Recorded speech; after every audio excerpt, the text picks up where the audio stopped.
Alors que le Sahel voit ses fondations sécuritaires s'effondrer comme un château de cartes et que la situation au Mali vire au cauchemar stratégique, une interrogation capitale s'impose. Qu'est-ce qui pousse aujourd'hui le Niger à considérer l'Algérie comme sa dernière bouée de sauvetage face au chaos régional? Au même moment, l'organisation Al-Qaïda au Mali démontre une puissance de feu sans précédent à travers ses... Alors que le Sahel voit ses fondations sécuritaires s'effondrer comme un château de cartes et que la situation au Mali vire au cauchemar stratégique, une interrogation capitale s'impose, qu'est-ce qui pousse aujourd'hui le Niger à considérer l'Algérie comme sa dernière bouée de sauvetage face au chaos régional? Au même moment, l'organisation Al-Qaïda au Mali démontre une puissance de feu sans précédent à travers ses récentes attaques contre les casernes de l'armée malienne, alors que la Russie accuse ouvertement l'Ukraine de fournir des technologies de drones au groupe armé.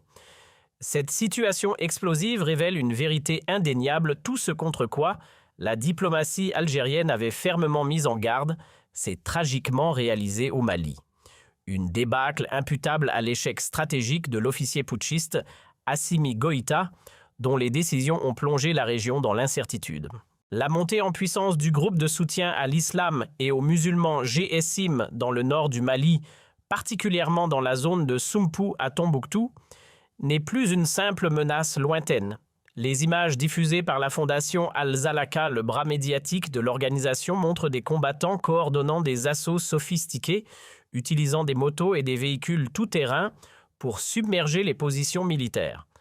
La capture de munitions lourdes et de matériel sophistiqué par ces groupes n'est que la partie émergée de l'iceberg. L'utilisation croissante de drones de reconnaissance et d'attaques par les insurgés marque un tournant technologique majeur dans le conflit sahélien. Les accusations russes pointant vers une implication ukrainienne transforment désormais le Sahel en un nouveau terrain de confrontation indirecte entre les puissances mondiales, confirmant ainsi la vision prémonitoire de l'Algérie qui avait alerté contre l'internationalisation du conflit malien. Face à ce chaos, l'Algérie s'affirme plus que jamais comme la seule puissance diplomatique et militaire capable de stabiliser la zone. Avec un budget de défense dépassant les 20 milliards de dollars et une armée classée parmi les plus puissantes du continent, l'Algérie ne se contente pas d'une force de dissuasion. Sa doctrine basée sur la non-intervention militaire directe, mais sur une médiation politique rigoureuse, est aujourd'hui validée par les faits. La décision du Niger de solliciter l'appui algérien témoigne d'une reconnaissance de cette hégémonie bienveillante. Contrairement aux solutions éphémères proposées par des mercenaires ou des forces étrangères, la solution algérienne repose sur l'accord de paix et de réconciliation de 2015, dont la remise en cause par la junte de Bamako a ouvert la boîte de Pandore. L'économie malienne subit aujourd'hui les conséquences directes de cette rupture avec le voisin algérien. À Bamako, le quotidien est marqué par des pénuries de carburant massives et des files d'attente interminables, alors que les groupes armés bloquent les axes vitaux d'approvisionnement. Cette tactique d'asphyxie économique couplée à l'insécurité galopante démontre que la stratégie du tout militaire prônée par Goïta est une impasse. En revanche, l'Algérie continue de démontrer sa force tranquille en accueillant des figures d'opposition majeures comme l'imam Mahmoud Dicko. Ce dernier, depuis Alger, fédère une nouvelle coalition politique, l'Alliance des forces pour la République, prouvant que la clé d'un retour à l'ordre constitutionnel et à la paix au Mali passe inévitablement par les couloirs de la diplomatie algérienne. Les statistiques sécuritaires sont alarmantes. Le nombre d'incidents violents impliquant des groupes djihadistes au Sahel a augmenté de façon exponentielle depuis l'affaiblissement de la médiation algérienne. Les experts internationaux s'accordent à dire que sans le rôle régulateur de l'Algérie, le risque de voir Bamako tomber ou être totalement isolé est une hypothèse sérieuse. La Mauritanie, autre acteur clé, observe également cette situation avec inquiétude, renforçant sa coordination avec Alger. Cette convergence régionale vers la position algérienne isole davantage les autorités de transition maliennes, prises au piège entre une dépendance sécuritaire fragile envers la force russe et une pression populaire interne croissante. La force de l'Algérie réside également dans sa capacité à maintenir un dialogue constant avec toutes les composantes de la société malienne, y compris les mouvements de l'Azawad dans le nord. Alors que Bamako tente de réintégrer certains combattants de manière superficielle, l'Algérie propose un processus de désarmement et de réintégration structurelle et financée. Les déclarations officielles algériennes empreintes de sagesse et de fermeté rappellent sans cesse que la stabilité d'un État ne peut se construire sur des alliances de circonstances avec des puissances étrangères dont les intérêts divergent de ceux de l'Afrique.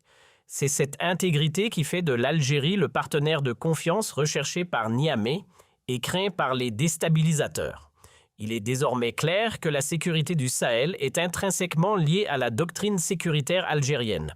L'échec des putschistes à Bamako, qui ont cru pouvoir s'affranchir du grand frère algérien, est une leçon pour toute la région.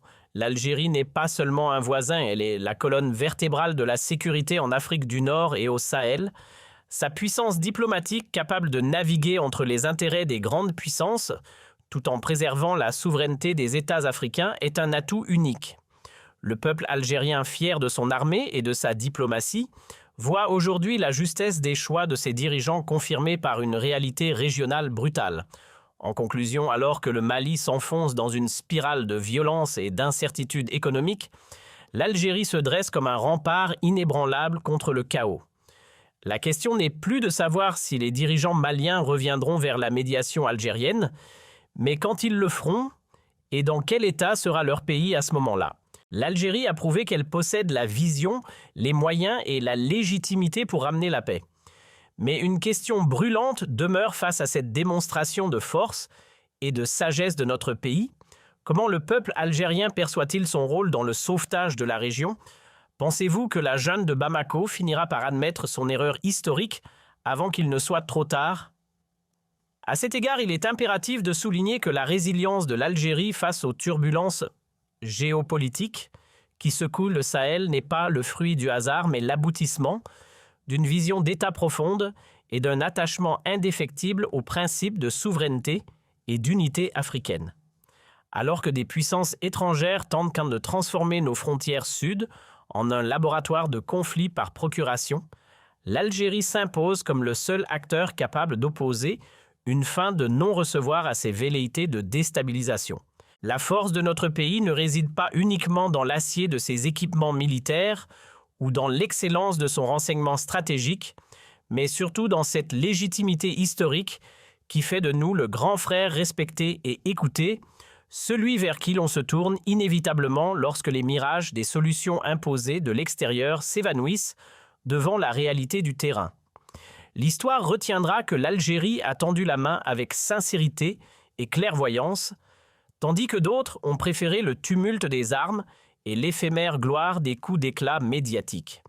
Aujourd'hui, l'évidence s'impose à tous: aucune paix durable, aucun développement économique et aucune sécurité réelle ne pourront voir le jour dans cette région sans l'aval et l'implication directe d'Alger.